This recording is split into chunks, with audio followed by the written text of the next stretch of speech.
saya harus menjadi tumpuan dari keluarga. Jadi saya sama adik saya itu juga saya jualan koran.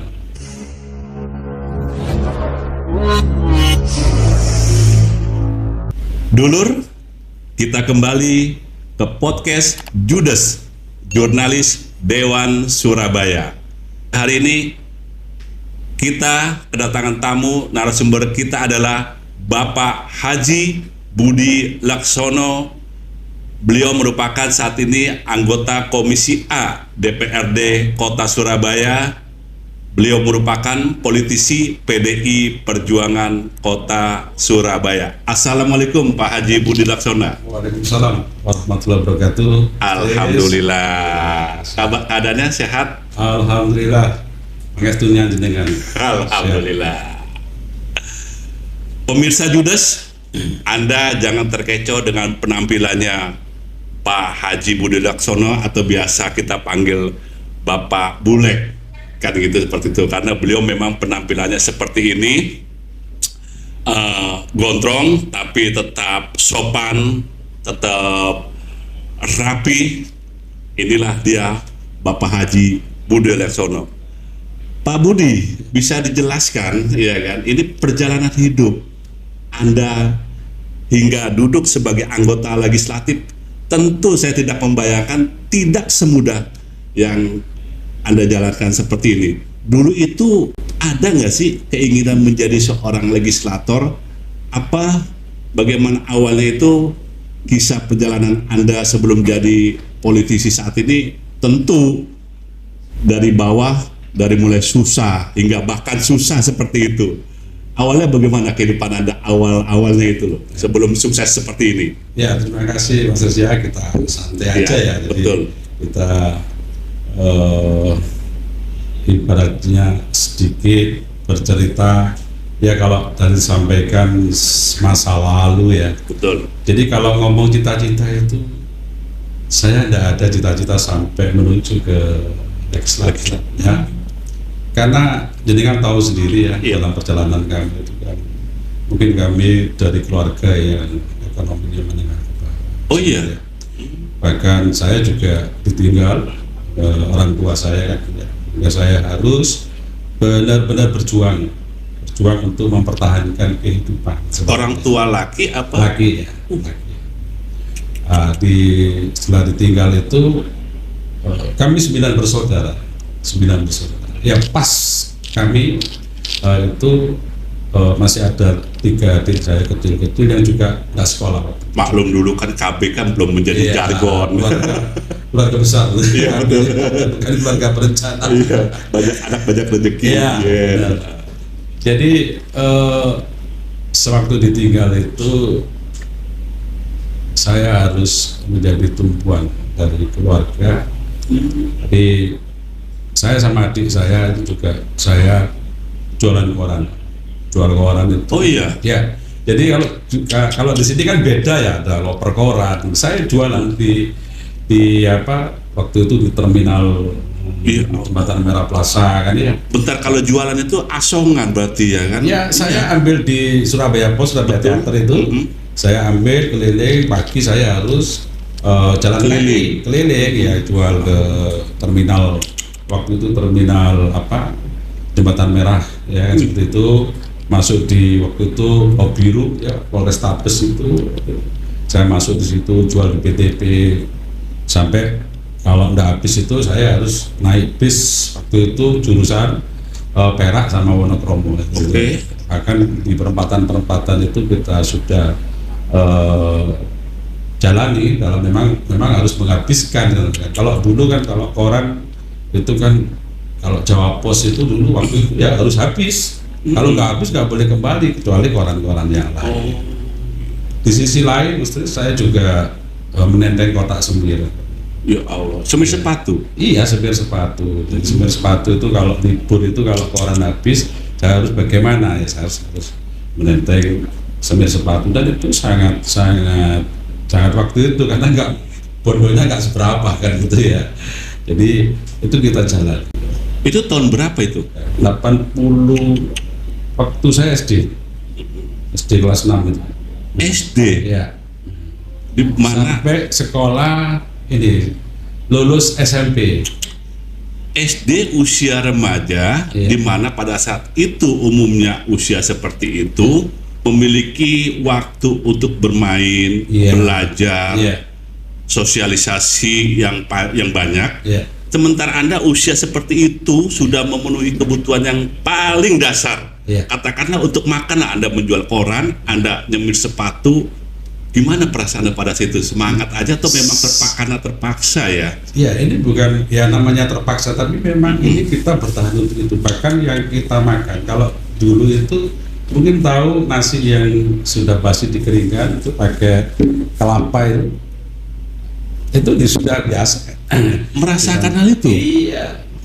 Tuh, pemirsa podcast, alhamdulillah kita tidak sampai merasakan itu. Coba bayangkan Pak Budi. Oke, lanjut ceritanya Ya. Pak Budi. Jadi terus kalau saya menginjak SMP itu saya juga jual air ya. Dulu itu kan kalau di kampung itu kan ada satu di ujung gang itu ada kayak mungkin tempat PDAM yang harus tempat apa ya namanya itu pusat ya ya. Kita waktu itu kalau ngeledek lah istilahnya itu kan ada 6 jerigen.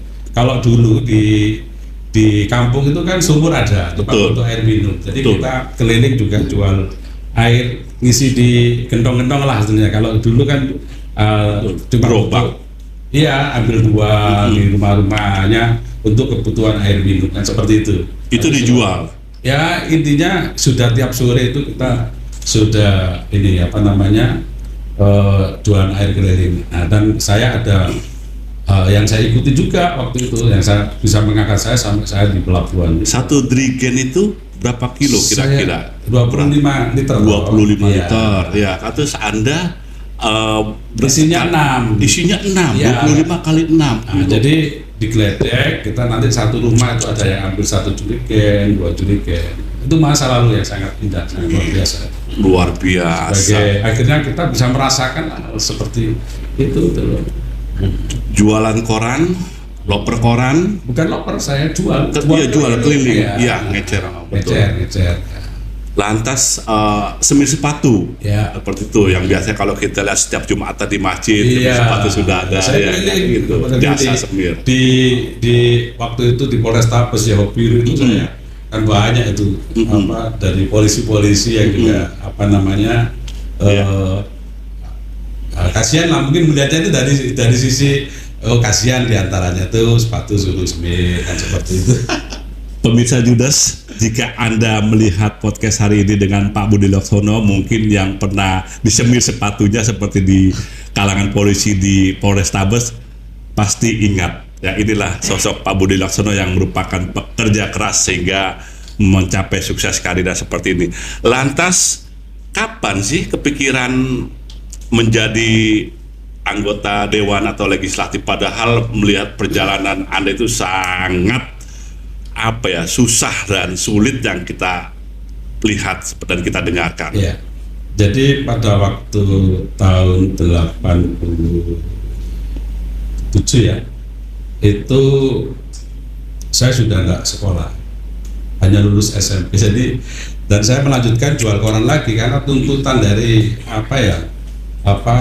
keluarga untuk supaya kita bisa makan. Karena waktu itu saya sekolah itu tidak ada buat biaya. Saya sempat masuk kelas 1 STM BGRI 1 waktu itu. STM BGRI 1 kelas 1 tapi sudah tidak bisa bayar sekolah. Akhirnya saya lanjut ke jualan. Jadi tidak ada sama sekali cita-cita saya punya harus gambaran itu kan nggak mungkin waktu itu saya cuma SMP kan seperti itu kan gitu. Untuk bertahan hidup aja sudah bagus kan seperti itu. Betul. Jadi kalau jenengan tanya nggak ada, bahkan saya mungkin sebagai buruh pabrik mungkin sudah sangat-sangat luar biasa mungkin. Oh iya? Iya, Pernah? Kalau kuli bantu-bantu angkut-angkut di Perak itu saya pernah nggak kuat karena saya kecil gitu. Pakai karung gitu. Iya. Lengkap sudah kesusahan Anda. Ngangkat karung kuli di Pelabuhan Tanjung Perak. Nah, perlu Anda ketahui pemirsa Judas, podcast Judas, angkut kuli di Pelabuhan Perak. Iya. Tapi karena saya itu waktu itu nggak kuat untuk dalam satu karung, kalau kecil kita naikkan, kalau yang besar ya kita tinggal bantu ngangkatin lah gitu Iya. ke pundaknya dari teman-teman kita. Nah, ini hebatnya Pak Budi Laksono dengan ikhlasnya bekerja keras, dulunya kuli di Pelabuhan Tanjung Perak. Sekarang saya kasih tahu bahwa beliau sekarang menjadi salah satu, sebelum di legislatif, salah satu pengusaha kargo di Pelabuhan Tanjung Perak, dan beliau merupakan salah satu anggota Asosiasi Pengusaha Logistik Surabaya. Ini bisa dijelaskan mulai sejak kapan jadi pengusaha kargo di Pelabuhan Tanjung Perak, Surabaya?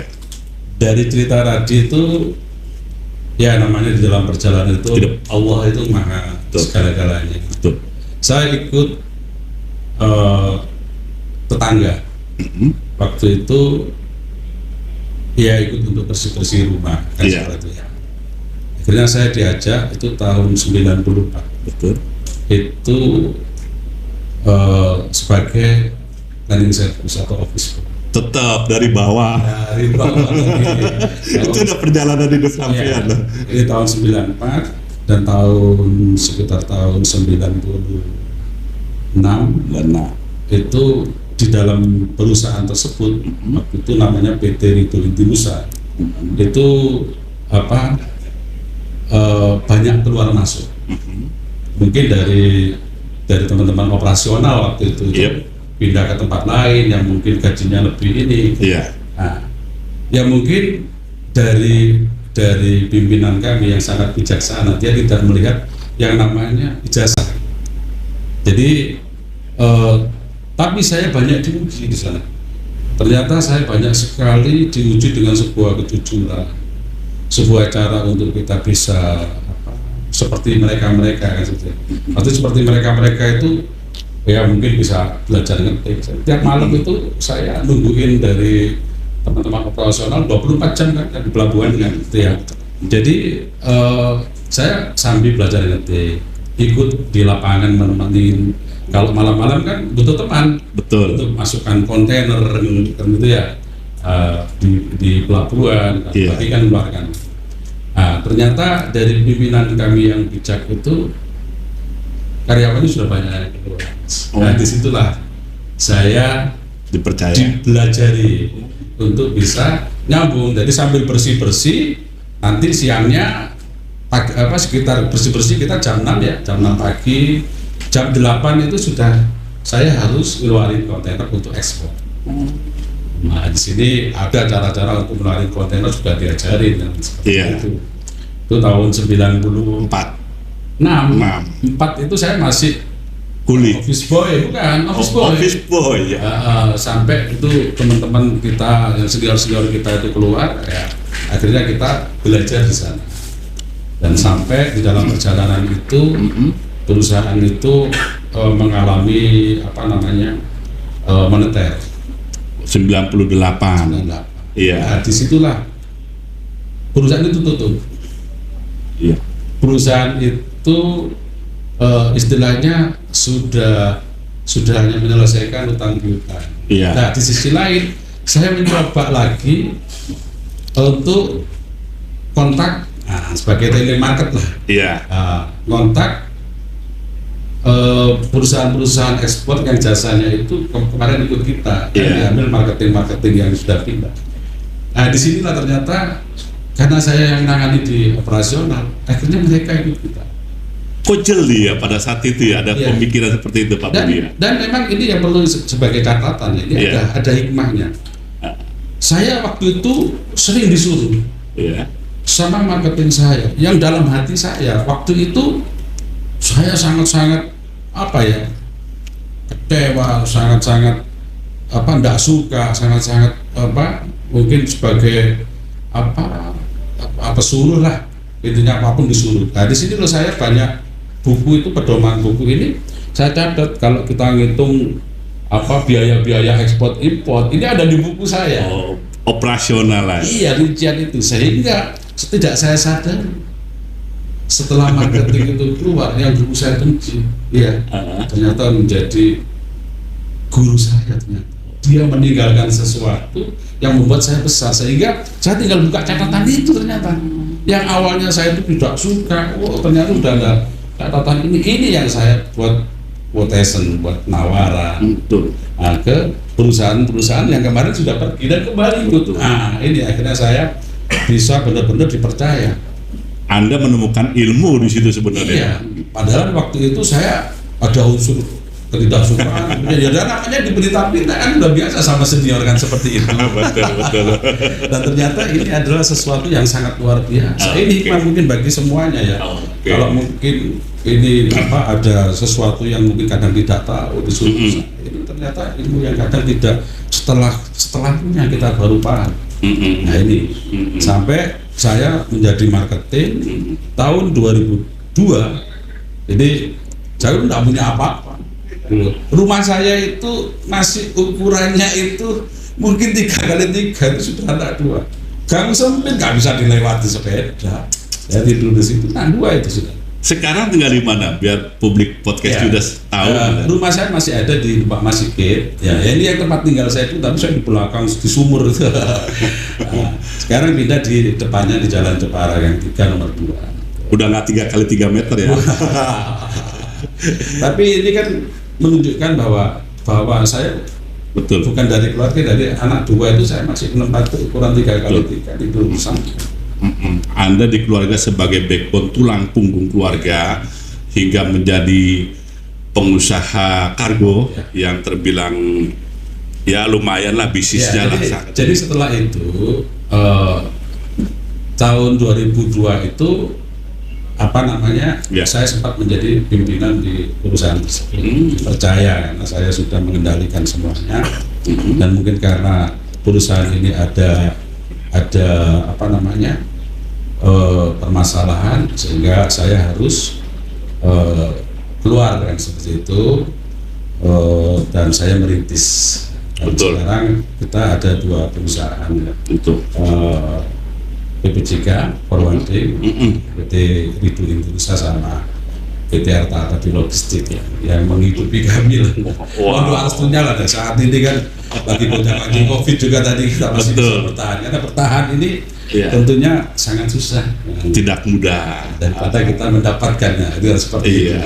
Tapi mulai awal diceritakan sebagai loper koran ya, terus hingga sekarang jadi pengusaha kargo yang sukses ya. Lantas sekarang ini perjalanannya tiba-tiba memakai pin ini jasa sebenarnya sama-sama pakai jasa, bedanya saya nggak ada pinnya, beliau ada pinnya, pin DPRD Kota Surabaya. Ceritanya awalnya gimana? Tahun berapa jadi saya anggota ambil jas ini ingin menunjukkan aja kan dulu. Sekarang yang saya cerita dulu awal jadi anggota dewan, ambil jas, sekarang saya sudah pakai.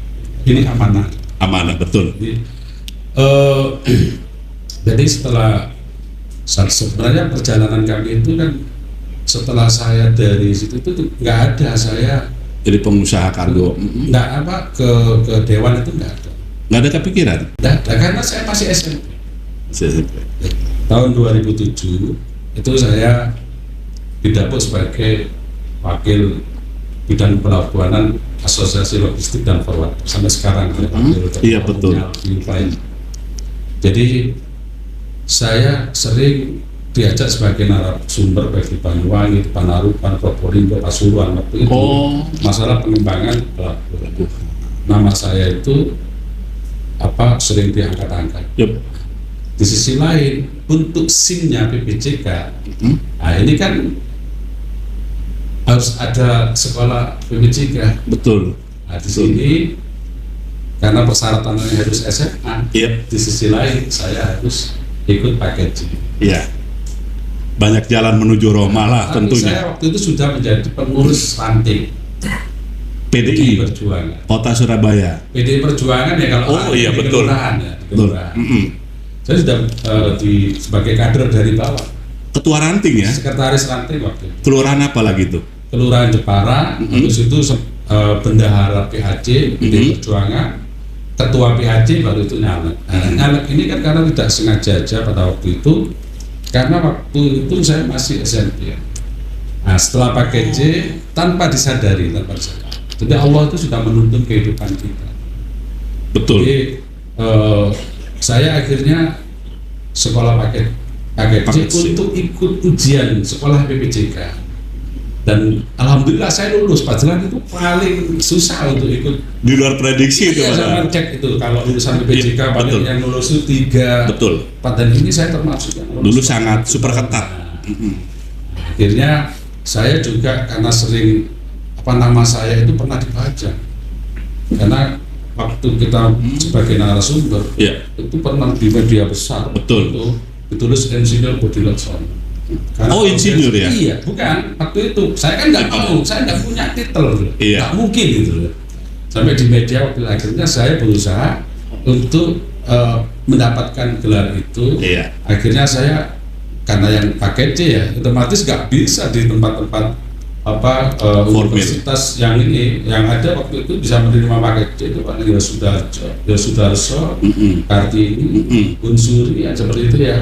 Akhirnya saya waktu itu ke Kartini, Universitas Kartini. Asli saya benar-benar ingin belajar sehingga dosen-dosen itu sering menyampaikan setiap diskusi itu saya jawab karena saya itu sudah ketua RW waktu itu FKBM, Karang Taruna, diborong semua. Ya, terus di pelabuhan juga saya ini kan seperti ya. Di partai saya juga sudah waktu itu ketua PAC kan seperti itu. Sehingga sering setiap ini dalam diskusi itu saya jadi benar-benar bahkan di kampus Kartini waktu itu saya sempat sebagai ibaratnya itu manajernya sepak bola futsal dan juara waktu itu karena saya sendiri kan hobi sepak bola gitu. Jadi sempat mengangkat gitu. Akhirnya dapat ini pada waktu tahun 2012 itu saya keluar. Ada pengumuman pada waktu 2013 caleg itu harus S1 pas gitu loh. Saya daftar ikut akhirnya daftar caleg 2014 ya. Itu saya 2013 pas ijazah saya keluar. Akhirnya saya daftar karena alhamdulillah suara terbanyak tidak sampai pemula. Bahkan Ibu Mega sempat ke rumah saya. Wah, ini yang tidak disangka-sangka seorang saya ya nggak punya pikiran sampai sebentar ini menarik ini. Ketua Umum PDI Perjuangan Ibu Megawati Soekarno Putri pernah ke rumah Pak Budi Laksono. Karena masanya begitu banyak orang tidak percaya. Di kampung kumuh saya ini tinggalnya di perumahan DPR. Apa itu singkatnya DPR? MPR, daerah pinggir. Masyarakat pinggir. Jadi orang itu antara percaya dan tidak. Masa presiden putranya Bung Karno sowan ketua umum waktu itu warga tidak ada sambutan sama sekali, tidak percaya, dipikir guyonan. Betul. Setelah benar-benar datang, kampung itu sudah tidak bisa lewat. Betul. Dan saya waktu itu peseni kesukaannya BPUD. Padahal pada saat itu tinggalnya di lingkungan DPR, di komplek DPR, tapi ini bukan DPR Dewan Perwakilan Rakyat, di pinggir rel. Ibu Megawati mau datang seperti itu ya. Tapi kan di jalan raya. Betul. Itu tahun 2014. Dan pertama kali itu menjadi anggota legislatif. Kemudian berlanjut pemilu 2019, Anda mencalonkan kembali melalui Partai PDI Perjuangan ya. Sudah terus kembali terpilih. 2014 hingga 2019, saat ini periodenya 2019 hingga 2024, berarti udah berapa periode menjadi anggota dewan? Dua periode ya kan. Tentu banyak masyarakat yang sudah Anda bantu. Apa sih kesulitan dan ini sebenarnya bukannya kebanggaan ya, tapi tugas anggota dewan itu sebenarnya kan berat, namanya wakil rakyat. Bisa ini. Jadi di sisi lain kampung kita itu kampung nyangkut. Bahkan ibaratnya itu kalau kita di dalam hal kayak mungkin bantuan-bantuan pemerintah itu kan juga sangat susah. Saya waktu itu RW saya RW itu lama. Dan dulu waktu RW itu lurahnya nggak percaya, masih muda saya sudah jadi RW. Jadi setelah saya menjadi anggota DPRD ini banyak sekali, walaupun tidak ada yang namanya kepuasan, tidak ada yang sempurna, tapi Betul. saya ingin sekali hadir di tengah-tengah masyarakat, membantu baik urusan anak putus sekolah. Yep. Jadi saya itu banyak anak asuh saya yang saya sekolah. Itu sudah sebelum saya DPR itu sudah saya Sudah dijalanin. yatim. Karena saya merasakan pada waktu itu saya juga diajak keliling, hadir di santunan itu sama adik saya, gitu loh.